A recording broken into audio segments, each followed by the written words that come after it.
इसकी संस्कृति रही है। इसी परंपरा से उभरा हमारा स्वतंत्रता संग्राम। हमारा स्वतंत्रता संग्राम विश्व में एक अनोखा संग्राम था, एक अनोखी लड़ाई थी जो अहिंसा और सत्य पर आधारित थी। ये वाद संवाद की जो परंपरा है, इसको इस संग्राम ने आगे कैसे बढ़ाया? क्योंकि ये जो संग्राम था, ये जो लड़ाई थी हमारी आज़ादी के लिए, एक बेहद लोकतांत्रिक लड़ाई थी। इसमें देश के किसान, देश के जवान, देश के मजदूर, देश के अधिवक्ता, देश के बुद्धिजीवी, चाहे किसी भी जाति के हो, चाहे किसी भी धर्म के हों, चाहे किसी भी भाषा को बोलते हों, सब इस स्वतंत्रता संग्राम में शामिल हुए। सब ने हमारे देश की आज़ादी की लड़ाई लड़ी।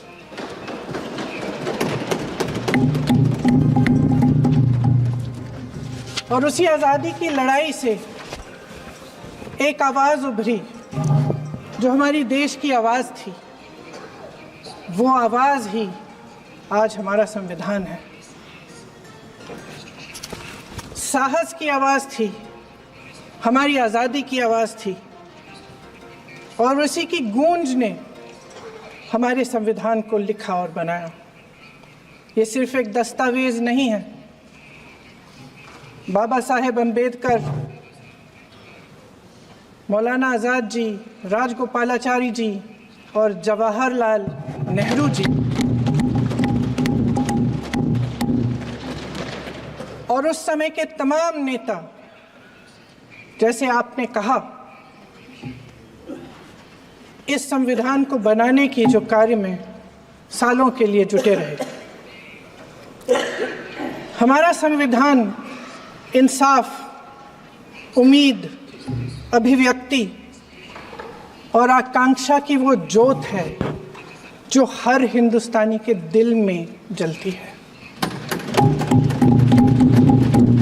अध्यक्ष महोदय, इस ज्योत ने हर एक भारतीय को ये पहचानने की शक्ति दी कि उसे न्याय मिलने का अधिकार है, कि उसमें अपने अधिकारों के लिए आवाज़ उठाने की क्षमता है, कि जब वो आवाज़ उठाएगा तो सत्ता को उसके सामने झुकना पड़ेगा।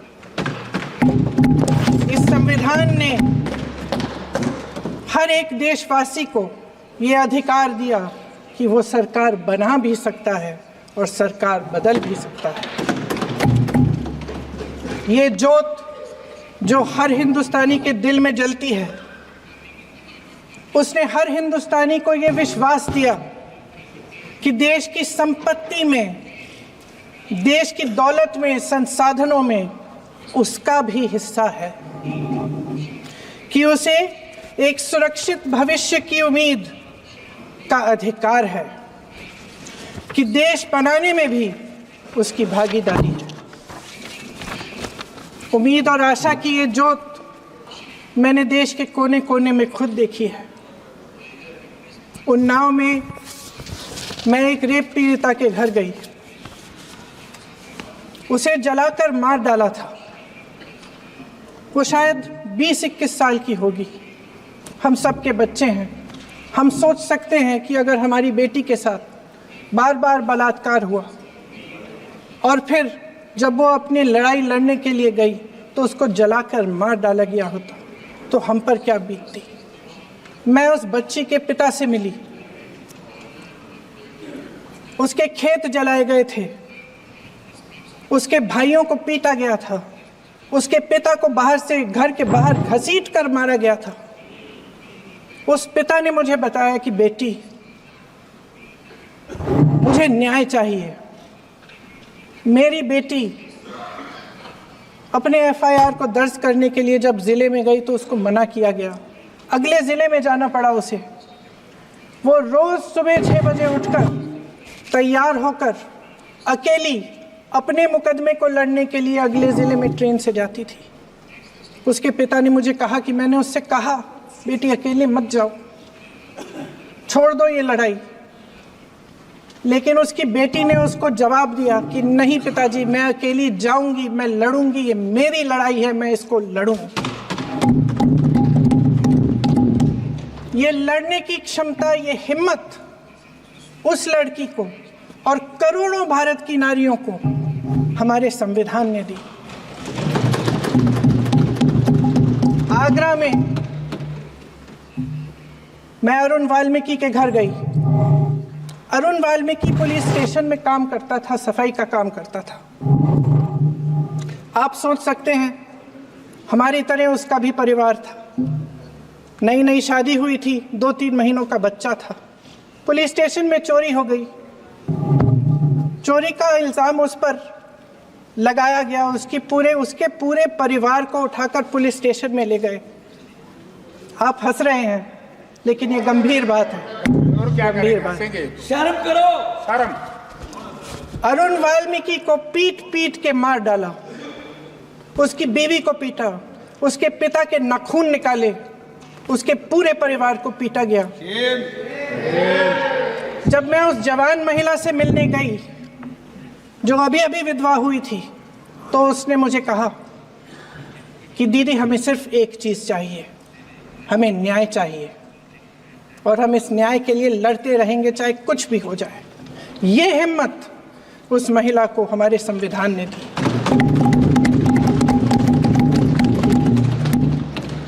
संभल के कुछ लोग आए थे हमसे मिलने, जो मृतकों के परिवार के सदस्य थे। उसमें 2 बच्चे थे, अदनान और उजैर।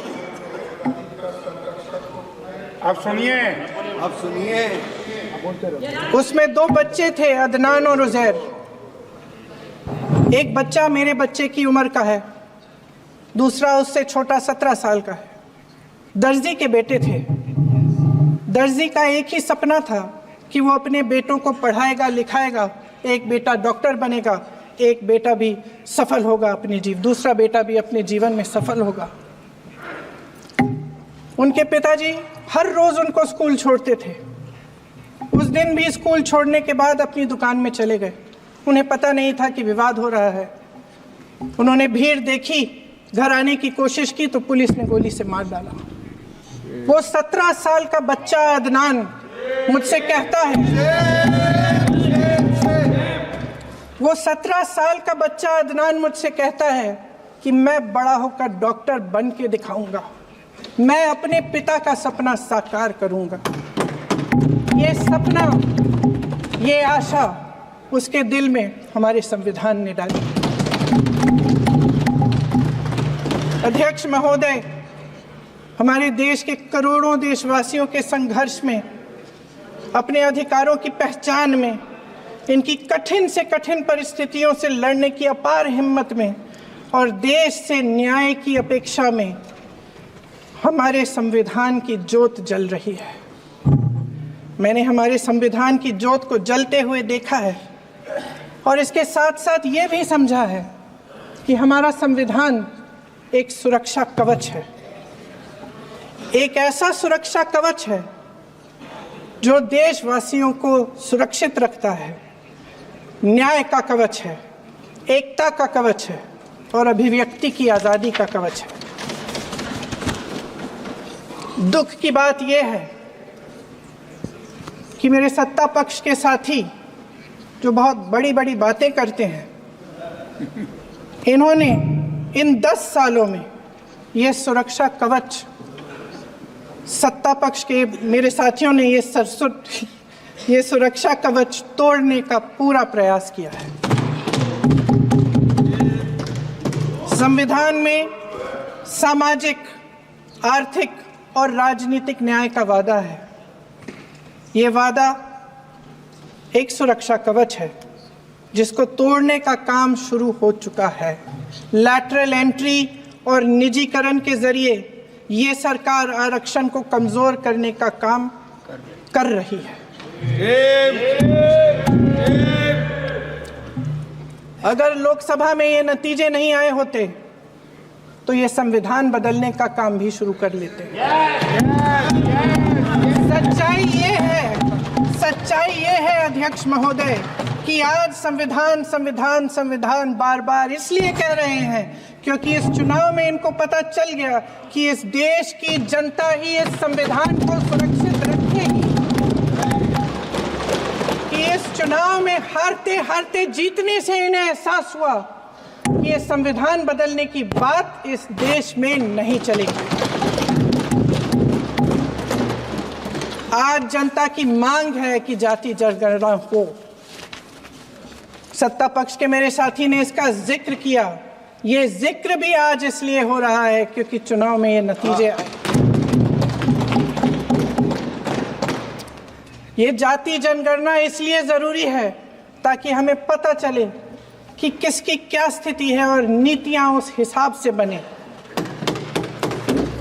इनकी गंभीरता का प्रमाण ये है कि जब चुनाव में पूरे विपक्ष ने जोरदार आवाज उठाई कि ये जाति जनगणना होनी चाहिए, तो इनका जवाब देखिए। इनका जवाब भैंस भाग भैंस चुरा लेंगे, मंगलसूत्र चुरा लेंगे, इनका ये जवाब था। ये गंभीरता है इनकी जाति जनगणना पर। महोदय, हमारे संविधान ने आर्थिक न्याय की नींव डाली, किसानों, गरीबों और को जमीन बांटी, भूमि सुधार किया, जिसका नाम लेने से कभी कभी आप झिझकते हैं और कभी कभी उनका नाम धड़ाधड़ इस्तेमाल किया जाता है अपने आप को बचाने के लिए। उन्होंने HAL, BHEL, SAIL, GAIL, ONGC, NTPC, railways, IIT, IIM, oil refinery, तमाम PSU बनाए। अध्यक्ष महोदय, उनका नाम पुस्तकों से मिटाया जा सकता है, उनका नाम भाषणों से मिटाया जा सकता है, लेकिन जो उनकी भूमिका रही इस देश की आज़ादी के लिए और इस देश के निर्माण के लिए, वो इस देश में से कभी मिटाया नहीं जा सकता। 75 सालों में जनता का भरोसा रहा कि नीतियाँ बनेंगी तो जनता की भलाई के लिए बनेंगी। जल जंगल जमीन का अधिकार मिला आदिवासी भाई बहनों को। इंदिरा जी ने बैंकों का राष्ट्रीयकरण करवाया, खदानों का राष्ट्रीयकरण कराया। कांग्रेस और यूपीए की सरकारों में शिक्षा का, भोजन का अधिकार मिला। 75 सालों में जनता का भरोसा मिला। पहले संसद चलती थी तो जनता की उम्मीद होती थी कि सरकार महंगाई और बेरोजगारी पर चर्चा करेगी, कोई उपाय निकालेगी, कोई रास्ता निकालेगी। लोग मानते थे कि अगर कोई नई आर्थिक नीति बनेगी तो देश की अर्थव्यवस्था को मजबूत बनाने के लिए बनेगी, तो भारतीय बाजार को मजबूत बनाने के लिए बनेगी, उनके भविष्य को मजबूत बनाने के लिए बनेगी। किसान और आदिवासी भाई बहन भरोसा करते थे कि यदि जमीन के कानून में संशोधन होगा तो उन्हीं की भलाई के लिए होगा। आप नारी शक्ति की बात करते हैं। आज चुनाव की वजह से शायद इतनी बातचीत हो रही है नारी शक्ति के बारे में, क्योंकि हमारे संविधान ने महिलाओं को यह अधिकार दिया, उनकी शक्ति को परिवर्तित किया वोट में। और आज आपको पहचानना पड़ रहा है कि महिलाओं के बिना, कि नारी शक्ति के बिना ये सरकारें नहीं बन सकती हैं। इसीलिए आज आप नारी शक्ति की बातें दोहरा रहे हैं। जो आप नारी शक्ति का अधिनियम लाए हैं उसको लागू क्यों नहीं करते? वो 10 साल बाद लागू क्यों होगा? क्या आज की नारी 10 साल इंतजार करेगी उसके लागू करने के लिए? क्या बात है, क्या बात है।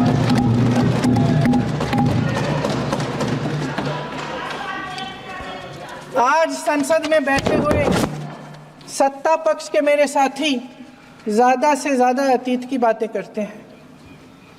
1921 में क्या हुआ, कब हुआ, नेहरू जी ने क्या किया।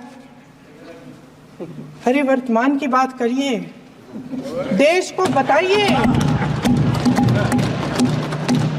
आप क्या कर रहे हैं, आपकी जिम्मेदारी क्या है। कि सारी जिम्मेदारी जवाहरलाल नेहरू की है।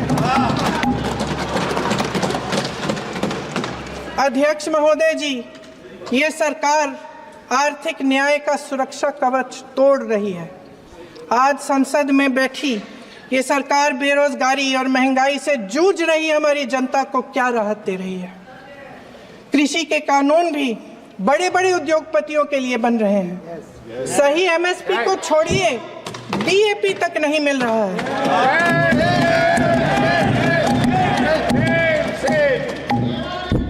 वायनाड से लेकर ललितपुर तक इस देश का किसान रो रहा है। आपदा आती है तो उसको कोई राहत नहीं मिलती। भगवान भरोसे है आज इस देश का किसान, उसको छोड़ दिया गया है। आज हिमाचल में देखिए, जितने भी कानून बने हैं वो सब बड़े बड़े उद्योगपतियों के लिए बन रहे हैं। हिमाचल में जो सेब उगता था, उसके जो छोटे छोटे किसान हैं वह रो रहे हैं, क्योंकि एक व्यक्ति के लिए सब कुछ बदला जा रहा है। सुनने की हिम्मत रखो। मैं अध्यक्ष महोदय जी, अध्यक्ष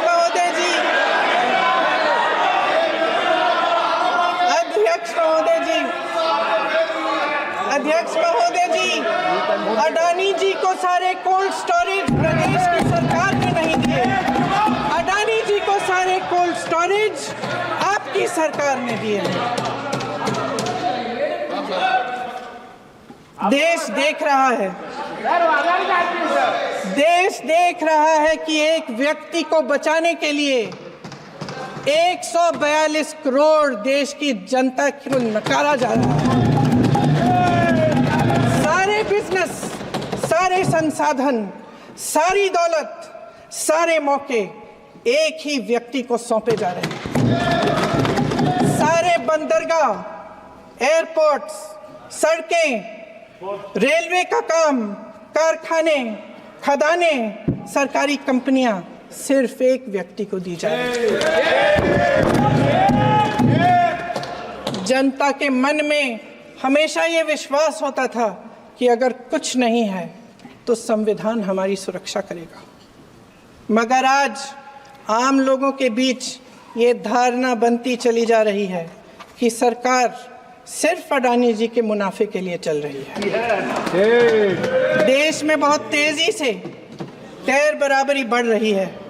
जो गरीब है वो और गरीब हो रहा है, जो अमीर है वो और अमीर हो रहा है। इस सरकार ने आर्थिक न्याय की भी सुरक्षा कवच तोड़ दिया है। राजनीतिक न्याय की जब बात होती है, मेरे सत्ता पक्ष के साथी आज खड़े हुए और तमाम गिनती करने लग गए कि ऐसा हुआ वैसा हुआ, 1975 में जो हुआ। तो सीख लीजिए ना, आप भी सीख लीजिए, आप भी अपनी गलतियों के लिए माफी मांग लीजिए। आप भी बैलेट पे चुनाव कर लीजिए, दूध का दूध, पानी का पानी हो जाएगा। आप राजनीतिक न्याय की बात करते हैं, सरकारों को पैसों के बल पर गिरा देते हैं।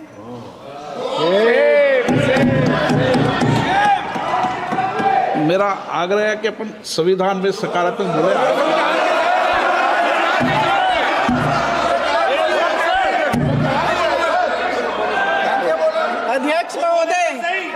अध्यक्ष महोदय, सत्ता पक्ष के हमारे साथी ने एक उदाहरण दिया उत्तर प्रदेश की सरकार का, तो मैं भी एक उदाहरण दे देती हूँ महाराष्ट्र की सरकार का। मैं भी एक उदाहरण दे देती हूँ हिमाचल की सरकार को तोड़ने की कोशिश किसने की, पैसों के बल पे की, गोवा की सरकार। तमाम उदाहरण राजस्थान की। क्या ये सरकारें जनता ने नहीं चुनी थी? क्या संविधान इन पर लागू नहीं था? पूरी देश की जनता जानती है कि इनका हंसती है, जानती है कि इनके यहाँ तो वॉशिंग मशीन है।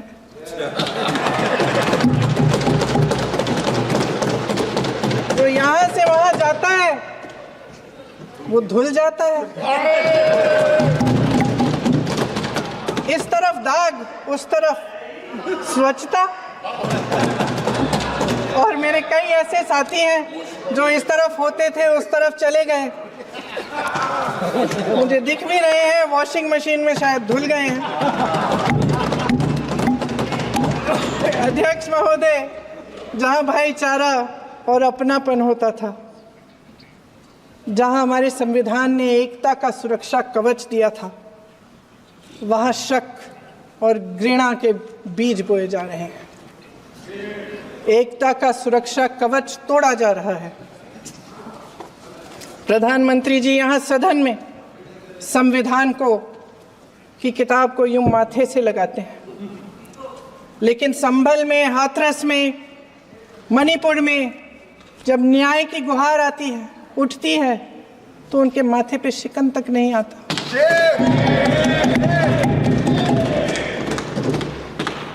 शायद समझ नहीं पाए हैं कि भारत का संविधान संघ का विधान नहीं है।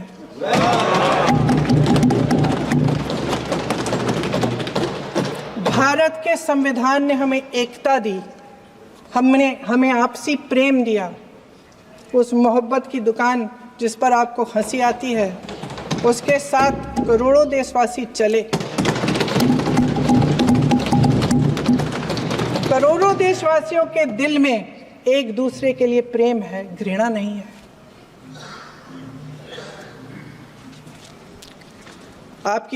इनकी जो विभाजनकारी नीतियां हैं, उसका नतीजा हम रोज देखते हैं। राजनीतिक फायदे के लिए संविधान को छोड़िए, देश की एकता को भी ये रख नहीं सकते, इसकी सुरक्षा नहीं कर सकते। हमने संभल में देखा, मणिपुर में देखा। दरअसल इनका कहना है कि अलग अलग इस देश के अलग अलग हिस्से हैं, लेकिन हमारा संविधान कहता है कि ये देश एक है और ये देश एक रहेगा। जहां खुला विवाद होता था, अभिव्यक्ति का सुरक्षा कवच होता था, इन्होंने भय का माहौल पैदा किया है। सत्ता पक्ष के मेरे साथी अक्सर 75 सालों की बात करते हैं, लेकिन इन 75 सालों में ये उम्मीद, आशा, ये अभिव्यक्ति की ज्योति कभी थमी नहीं, कभी बुझी नहीं। इस देश की जनता ने खुलकर आलोचना की, निडर होकर धरने किए, प्रदर्शन किए।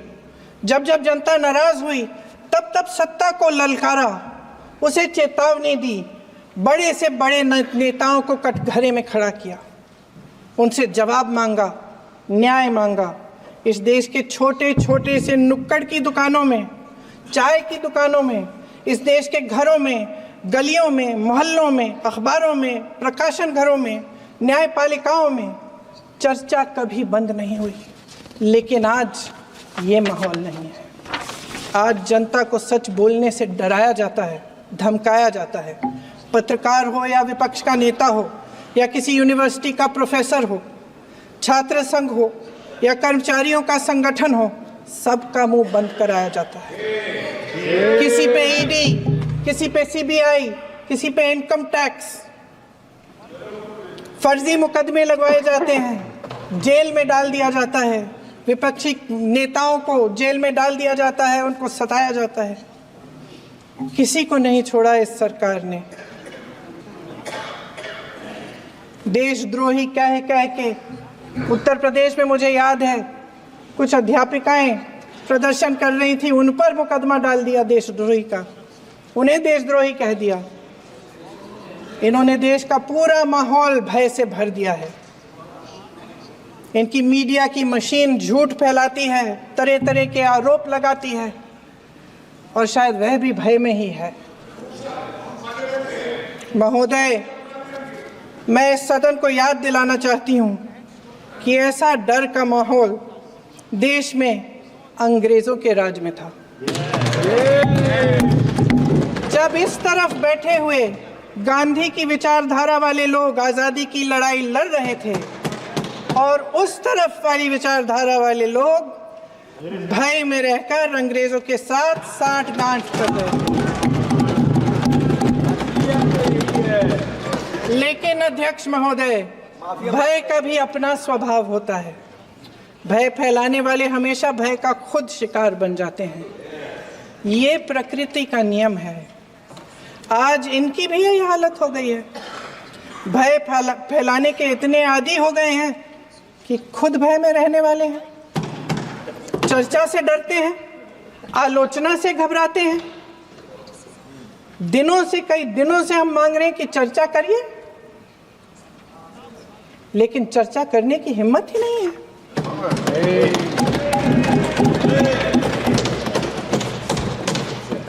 एक कहानी होती थी अध्यक्ष महोदय, शायद बचपन में आपने भी सुनी होगी।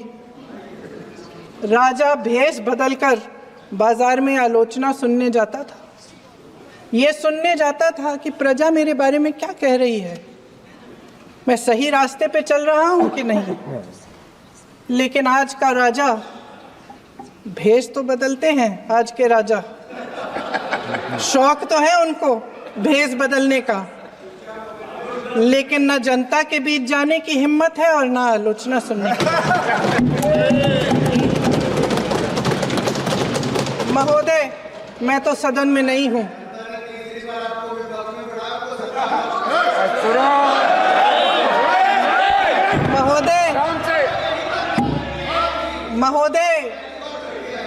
महोदय, जनता में बहुत विवेक है, ये सही है।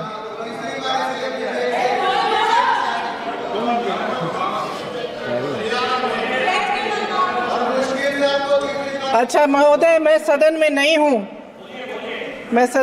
हूँ। कुछ हाँ ठीक है, मैं सदन में नहीं हूँ, मात्र 15 दिनों से आ रही हूँ। लेकिन मुझे ताज्जुब होता है कि इन 15 दिनों में इतनी बड़े इश्यूज हैं, इतनी बड़ी बातें हैं, प्रधानमंत्री जी मात्र एक दिन के लिए शायद 10 मिनट के लिए दिखे हैं सदन।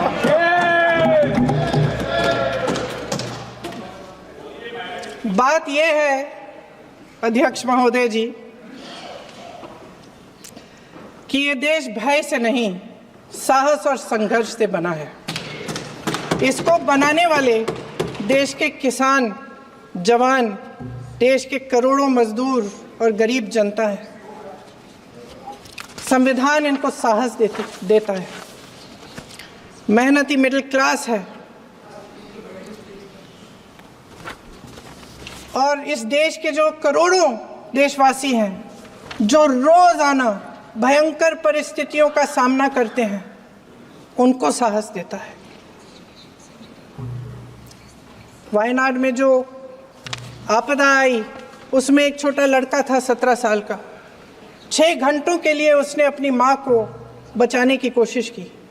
6 घंटों के लिए आप सोच सकते हैं कि अगर नदी की धारा बह रही है, नाराज है, आप अपनी माँ को पकड़े हो, 6 घंटों के लिए पकड़े रखते हो कि मेरी माँ बच जाएगी और अंत में वो माँ भी बह जाती है। उस लड़के का साहस, उन महिलाओं का साहस जो पीड़ित हैं लेकिन फिर भी अपनी लड़ाई लड़ रहे हैं, उन संभल के बच्चों का साहस जिनके पिताजी अभी गुजर गए लेकिन फिर भी उनके सपनों को साकार करने की हिम्मत है, उनका साहस है। वो साहस से संविधान ने दिया है।